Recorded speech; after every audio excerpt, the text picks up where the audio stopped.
Bueno, continuamos este segundo bloque. Primero, fe de ratas. Porque acá los cameraman, la productora, el director me dijeron, Gustavo, dijiste oftalmólogo y era otorrinolaringólogo, ¿no? Entonces, oftalmólogo necesito yo. Y otorrinolaringólogo que va a estar en la última parte del programa para hablar de los efectos post-COVID vinculados con el olfato. Hecha esta aclaración, ahora sí vamos a hablar de economía y nos acompaña Leo Anzaloni, que es economista. ¿Cómo te va? ¿Qué tal, Gustavo? Gracias por la invitación. Bueno, estás siendo muy mediático, Leo, ¿eh? No, voy donde me invitan a tratar de explicar mi visión sobre las cosas que están pasando. Tu visión sobre las cosas que están pasando. Vamos a hacer una cosa.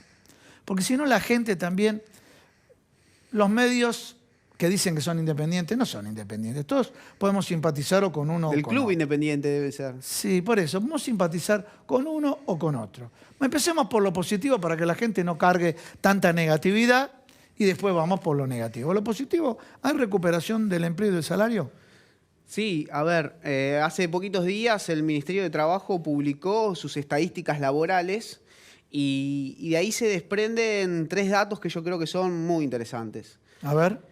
Los 3, digo, van en consonancia con esto que es la robustez que está tomando la economía, sobre todo lo que tiene que ver con la generación de empleo.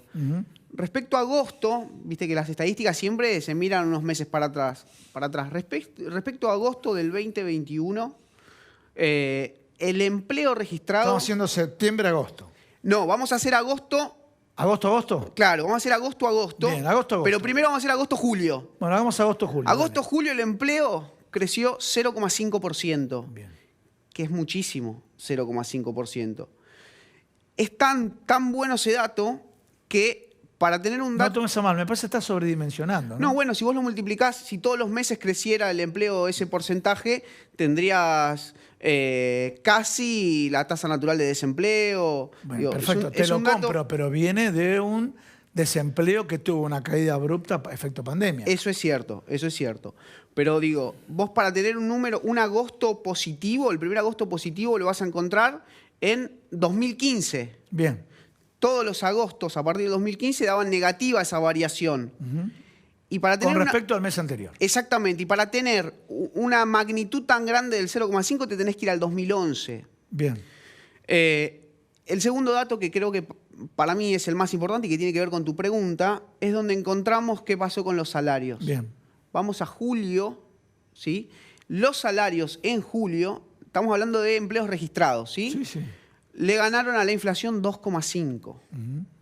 Ese es un dato muy importante para la economía, un dato que explica estos movimientos en el consumo que se empiezan a ver. Entonces, por un lado tenés el empleo creciendo, los salarios por encima de la inflación y después estas estadísticas que presentó el Ministerio de Trabajo demuestra que en la región Argentina es, con pandemia incluida, el tercer país que menos empleo perdió. Digo, ¿por qué me parece importante este dato? Para matizar cuando algunos quieren decir que vacunamos mal, que no generamos empleo, que miden la pobreza comparándonos con otros países. Me parece que los datos empiezan a consolidar una robustez en la economía. Bueno, se recupera, vamos a esto, se recupera la actividad económica. También tenemos datos de CAME, que creció la venta minorista. También tenemos datos de la OIE y CAME también, que creció la actividad industrial. Pero hay un problema. Sí, el problema es del cortísimo plazo.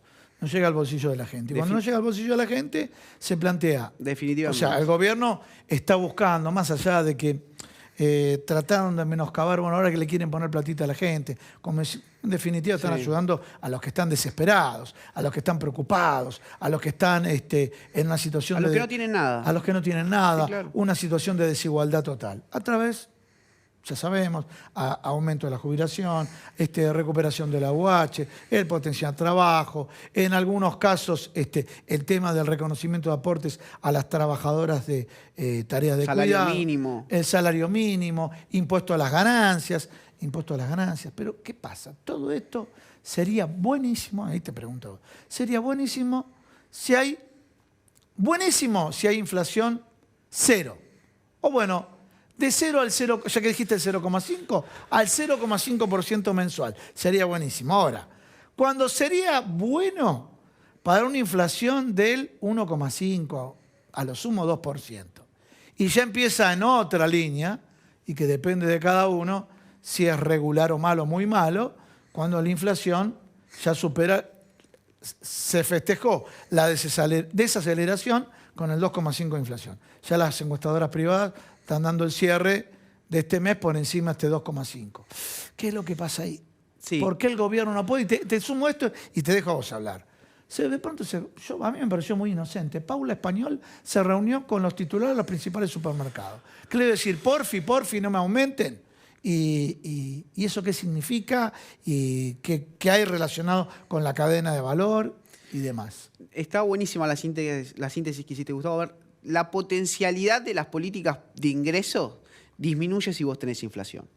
Esto es así, digo. No es lo mismo un potenciar trabajo de 15.000 pesos con la inflación del 1% mensual que del 2,5, 3. Eso está claro. A mí me parece que esa es la gran razón por la cual se perdieron las elecciones. La inflación, sobre todo en alimentos, fue muy alta los primeros 6 meses. Eso hizo que el impacto de todas las políticas, como te decía, de ingreso, pero inclusive hasta del ATP y demás, no tuvieran un efecto contundente. Me parece que es el gran desafío controlar el tema de los precios. Ahí lo que el gobierno tiene que hacer es encontrar una síntesis. Digo, no se puede, vos no podés no gastar porque eso es macrismo, pero no se puede creer que la emisión monetaria es inocua y no se puede creer que solamente con controles de precio en los centros urbanos vas a terminar con la inflación. ¿Y entonces qué hacemos? Bueno, ahí eso lo tiene que definir la política. Insisto con esto, hay que gastar porque si no haces macrismo, porque si no la gente la está pasando muy mal. Pero después me parece que hay que empezar a trabajar seriamente en definir más un rumbo. Precios cuidados. Sí. Precios cuidados es un gran programa, nosotros lo medimos desde el CEPEC. En la canasta que mide el INDEC de alimentos... Se renueva ahora, precios cuidados. Que se renueva ahora, hablamos con los precios hasta ahora. Te permitió ahorrar un 25%. Sí. Pero eso solamente en supermercados y centros urbanos. Digo, Grandes cadenas. El 70% de la gente no compra ahí. Hay que trabajar en ese sentido. Digo, la macro, como yo te venía diciendo, está, te diría, no sé si ordenada, porque por ahí es demasiado optimista, pero está mucho mejor que el año pasado y que el 2019. Por eso vos ves el descenso de la inflación esta de 4,8 en marzo al 2,5 del último mes. Sigue siendo muy alta y a mí me preocupa lo que está pasando con los alimentos. Digo, tuvo que ser el presidente con mucho atino el que paró la pelota en términos de la carne, poner un cupo a las exportaciones de carne. ¿Y qué pasó? Bueno, el precio de la carne bajó. ¿Bajó? ¿Realmente? Sí, bajó. Bueno, los datos oficiales demuestran que bajaron. El asado en el último mes en torno al 2,5%. ¿Es suficiente? Bueno, no. Digo, el año pasado subieron 100%. Pero te muestra un camino. Lo que te quiero decir respecto a lo que Julián Domínguez dijo que va a levantar el cepo a las exportaciones de la carne, nada más que, de alguna manera, da a presumir, segmentado algunos cortes que son de consumo popular, ¿no? Mira, Gustavo, para mí, el ministro Domínguez dio la propuesta más concreta de los últimos meses en cuanto a política económica. ¿Cuál? Él dijo que no se va a superar el 24% de la producción. ¿Sí? No se va a exportar más del 24%. Estableció un share. Claro, esto es clarísimo, muchachos. ¿Por qué aumenta la carne? Porque se exportó todo. Entonces, cuando vos pones un tope, ese tope lo que hace es nutrir de oferta a las góndolas y caen los precios. Y apareció el mercado chino como distorsionador de los precios, ¿no? Exactamente. Inclusive, en el mercado me contaban, así fuera de cámara, fuera del aire, off the record, que iban operadores, nuevos jugadores del mercado cárnico de China y eran los que subían el precio de la vaca, del ganado. Nosotros acá lo llamamos animal viejo, que estamos acostumbrados a no comerlo. Bueno, iban ahí en el mercado y subían el precio de la vaca, ¿no? Estos operadores, o sea, chinos, no es para los que critican a los monopolios o a los grandes capitales americanos, no, chinos. No, bueno, y nosotros los criollos lo que hacíamos mentíamos con las exportaciones. Digo, decíamos que exportábamos carne esta carne vieja, sí, y en realidad estábamos exportando la carne que consumimos. Sí, la carne de ternera, sí, obvio. Lo primero que consiguió... Y había para una de esas sociedades, tenía el domicilio en la Villa 1114, ¿no? Una exportadora fantasma, claro, bueno, que triangulaba. Esas cuestiones se frenaron con la decisión del presidente de parar las exportaciones un tiempo y poner un cupo, digo, ahora solamente se puede exportar hasta el 50% de lo que exportaste hasta julio. ¿Y qué hizo eso? Que haya más carne en las góndolas. Y si hay más carne en las góndolas, lo que pasa es que bajan los precios. Eso sucedió, digo, los datos lo demuestran. Me parece Pero ahora en concreto para el sector ganadero, ¿en cuánto se le mejora la restricción a las exportaciones? No, sigue igual hasta fin de año. El cupo de exportación sigue igual hasta fin de año, excepto estas caracterizadas vacas viejas, que ahí se negoció para que se... yo digo, no soy especialista, pero las vacas, la carne en conserva inclusive, eso se va a permitir porque tiene nulo impacto en nuestro mercado. Bien. Pero la definición de Julián Domínguez es decir que, dos definiciones. Primero, la carne es un bien cultural. Sí. Eso está clarísimo. Bien. Y segundo, de poner un tope respecto a las exportaciones el 24%. en función de lo que se produce, muy importante, porque lo que hace es cuidar la mesa de los argentinos. Con el resto de los alimentos hay que hacer cosas parecidas. Me parece que precios cuidados es solamente una parte, tenemos que ser ahora, más precios creativos. Cuidados, cerramos con esto, si te parece. Precios cuidados, ahora se renueva. Por eso digo, me pareció inocente Paula Español. Señores supermercadistas, no me aumenten los precios. No dijo eso, pero bueno, la reunión que se mostró en los medios de comunicación era para eso.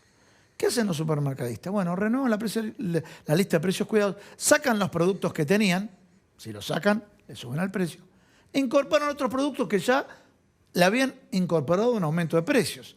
O sea, ¿no le está faltando un poco más de know-how a Paula Español como secretaria de Comercio Interior para que sea más efectivo esto? Porque esto se siguen cometiendo errores y yo te diría ni siquiera no forzados, te diría que casi forzados porque renuevan precios cuidados y se renuevan precios cuidados con productos nuevos y bueno, ya estás arrastrando aumentos. Mira, yo no quiero dar nombres propios. Fui muy crítico de aquellos compañeros que presentaron renuncia en los medios, entonces no voy a hablar de nombres propios. Sí. Ahora, lo que sí te voy a decir que a las políticas de precio en nuestro país le falta creatividad, le falta trabajo, le faltan horas de a ver cómo lo solucionamos. Y conocer la cadena de valor. Absolutamente. Conocer la cadena de valor. Absolutamente. Sí. Porque no sé, nos vamos al tema, ¿no? Pero yo me voy al mercado central y también tengo mi fuente y me dicen, no, están comprando intermediarios. Entonces el mercado central es para reunir a productores con consumidores y están comprando algunos intermediarios, digo, pucha. Bueno, ese es un gran problema que nosotros tenemos en toda la cadena de comercialización. Digo, hay intermediarios que de alguna manera deberían evitarse.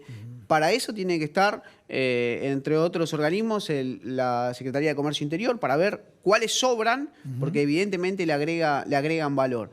A mí lo que me parece que hay que hacer es llevar el precio de los productos de precios cuidados a los barrios. Porque la diferencia entre la persona que puede ir al súper y comprar la leche de precios cuidados y la que no puede ir al súper a comprar esa leche es monumental. Es muy grande. Y la que compra, la gente que compra en los barrios es la gente que tiene un potenciar o la mamá que cobra la tarjeta alimentar. Es ahí donde nosotros tenemos que poner mucha fuerza, mucha creatividad. No hay que pelearnos ni poner revólveres arriba de la mesa. Digo, esto es política. Pero me parece que es el gran debate, el gran problema que tiene el gobierno y que debe solucionarlo. Digo, porque además tenés estas estacionalidades. Noviembre y diciembre va a subir la carne. Digo, porque excede la política, tiene que ver con que todos los años sube porque hay más demanda. Sí, señor. Bueno, lo que vos ves es que cuando, gracias a la política que adopta el presidente, baja el precio de la carne, bajaron el precio de los alimentos. Por primera vez, los últimos 2-3 meses, los alimentos estuvieron por debajo de la inflación. ¿Qué te quiero decir con esto, Gustavo? Que hay que hacer una política de precios con seriedad, sobre todo para cuidar el bolsillo de los argentinos. Muchas gracias, Leo. Gracias por la invitación.